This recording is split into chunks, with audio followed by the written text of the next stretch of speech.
Hi everyone, this is Big Benedict. We're playing DmC 2013, and I'm going to be re-uploading this video because I was not satisfied with the previous upload that I did. I used 2 items, which was unacceptable to me, and bottom line, I was ashamed with it.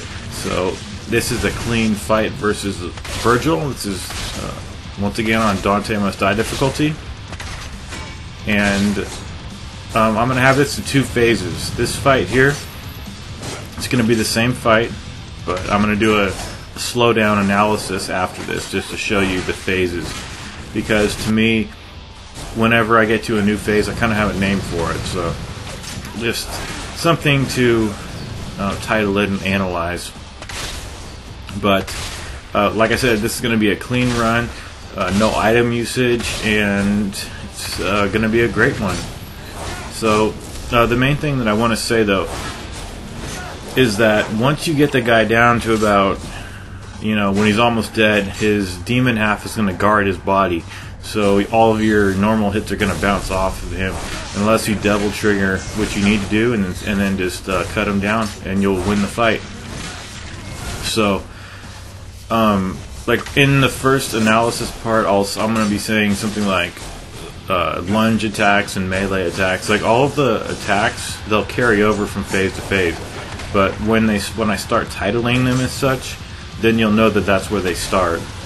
Like in phase 3, he'll start doing the blade tosses, and then you could just count on the fact that that will occur down the line until the conclusion of the battle.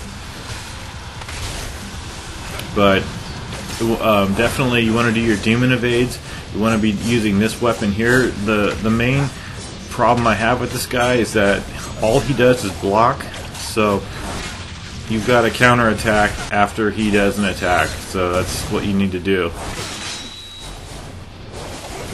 And here, when it's just 2 guys, all of the attacks hold true. All you're doing here is you're looking for a parry. That's what you're doing, because you can't hit this guy unless you counterattack, which is a parry. So this is going to be in very slow motion pretty soon, so I could actually talk about what's happening on screen. But as you can see, I'm just looking for an opening, taking that opening, capitalizing on it, and then punishing these guys hardcore. Stab him with the devil trigger, and now let's slow it down. Phase 1. I like to call this phase 1 sword. He does lunge and melee attacks, and what I mean by 1 sword is that he'll have 1 sword as like a defense, and he'll also throw it. But all you need to do whenever he's doing a sword attack, it doesn't matter what kind of sword attack it is, you can cancel the sword attack out by shooting it. So it's kind of annoying. This fight is not very fun. I mean, when a boss just blocks nonstop, there's a problem. So it's like that way in VERGIL's downfall with the boss in Chapter 5, which I'll be covering, so count on a guide for that in the next week or so. There's his melee attack. Do the demon evade, get your perfect evade, pull him over to you, and try to do Y, pause Y with the arbiter with the demon evade. That does the most damage possible. So I've also cut out all the cinematics. So this is phase 2. It's called 4 swords. And the reason for that is because now instead of 1 sword hovering over him, he'll have 4 swords hovering over him, which you just want to shoot before he launches them at you. And again, from here on out, he'll have 4 swords on every subsequent phase. Now in this phase, what he does is he incorporates, along with his melee and charging attacks, he'll do a jumping sword throw attack, which is right here. So you can parry that, or you can quickly evade and grab him with the demon grapple. So it's kind of your choice. But if you evade, the time window is very short to grab him. That's the thing. So see how this attack carries over from phase 1. Just evade, pull him over to you. If you don't get the demon evade, just don't give up hope. It's not too bad. I just found it unacceptable to be using items here, and I was committed to not using items, and it took me a long time. So phase 3 is this phase that I like to call the blade throws. Now you can shoot the guns, but what I like to do is to just, when I see him doing the blade throw, I like to jump and fire cancel.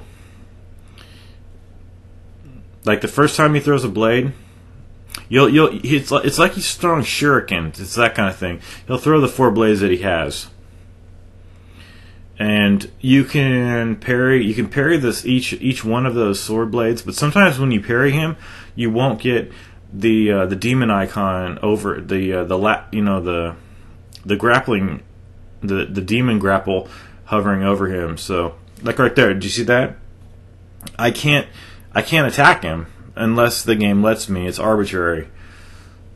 But what you're looking for is that icon hovering over him, which means you can pull him over to you or hit him if you're close enough to him and you don't need to pull him over to you.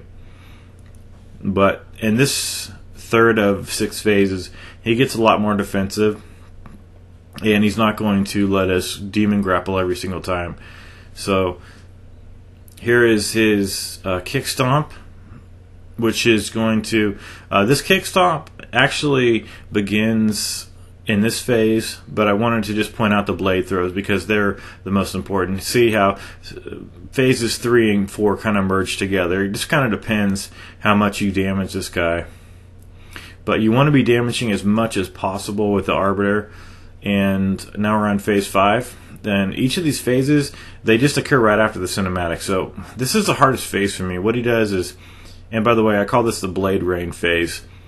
He'll either do the charged rain attack, which he telegraphs for a very long time, and another one is where he'll like flick his sword and then summon the rain very quickly. All of these, like every attack, it's made very well, but sometimes it's just not really worth it to try to parry. Like his rain attack, I don't even think you can. No, I think the one thing you can't parry is the rain attack. So just watch out for that.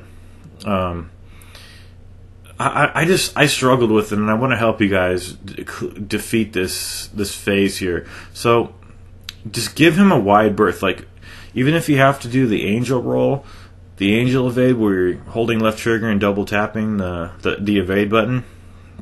Just do that. Do whatever you want to. But one thing I wanted to point out is that you can fire cancel his charge rain and his rain summon.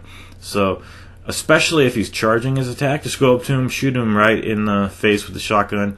It'll cancel out his attack. That's like the most beneficial thing you can do for your war versus this guy. It's a tough fight. I'm not going to lie. This took me a long time to practice this guy. 50 plus attempts to get a clean victory without using items is tough.